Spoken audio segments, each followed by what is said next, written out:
Howrah bridge तो उसे अपने घाट का बेदी लिपवाई। क्या बोल रहे हैं आप?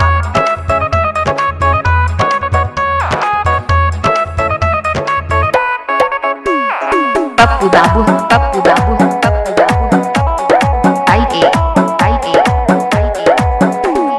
चिकनिया डी घुरा पाली केवन मनन होई मनसा मैया पूरा करिए सब छठी मैया के परब कर हो रनिया। ओहो, मैं कैसे करूँगी? मुझसे कैसे होगा? केवन मनन होई मनसा मैया पूरा करिए सब छठी मैया के परब कर हो रनिया।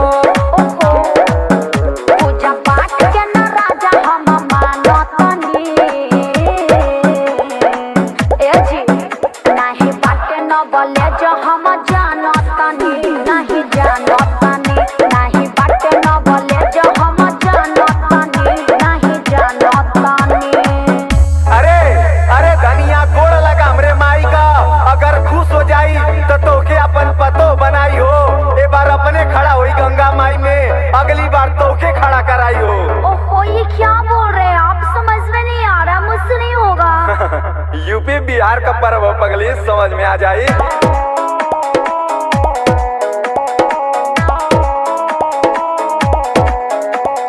पप्पू बाबू आईए चिकनिया डी घुरा पाली जिला संत कबीर नगर हमरा के काहे मनावेला, पूजा के विधि बतावेला।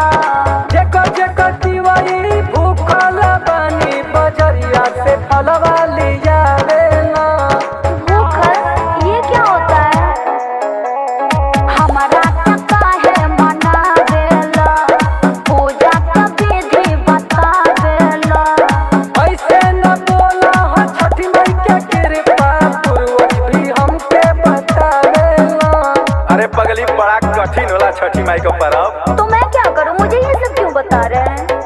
अरे अरे कि ऐसन पर्व छठी माई का कि सब अपने गांव आइल बा। आज एक मात्र रहल न दिल्ली बम्बई कलकत्ता, वो अपन नौकरिया छोड़ के छठी माई के घाट आइल बा। यार, कहाँ फंसा दिया मुझे ले आके आप? कब से अरब परब लगा रखे हैं आप? उफ। अरे ये क्या बोला था छठी माई के बारे में? दे देंगे तुम मुँह का नाच के गिर जाओगे अब।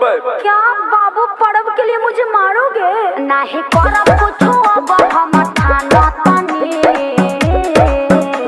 हाँ तो जो अपने मन का कर। नहीं बाटे न बोले जो हम न जानतनी, नहीं मानतनी, पूजा पाठ के न राजा हम मानतनी, नहीं जानतनी। यार, मैं अच्छे खासे थी शहर में, आप लाख मुझे कहाँ फंसा दिए? अरे पगली, इतना कृपा होला ना छठी माई का कि आन धन खुद से भर दिया।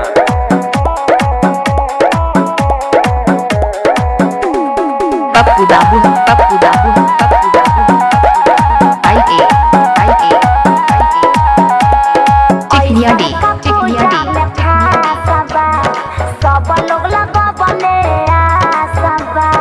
जे नहीं माने मैया के महिमा ओकर समझिल नासबा। Oh my God, really? ऐसन का पूजा में खास बा, सब लोग लगबले आसबा। जे नहीं माने मैया के महिमा ओकर समझिल नासबा।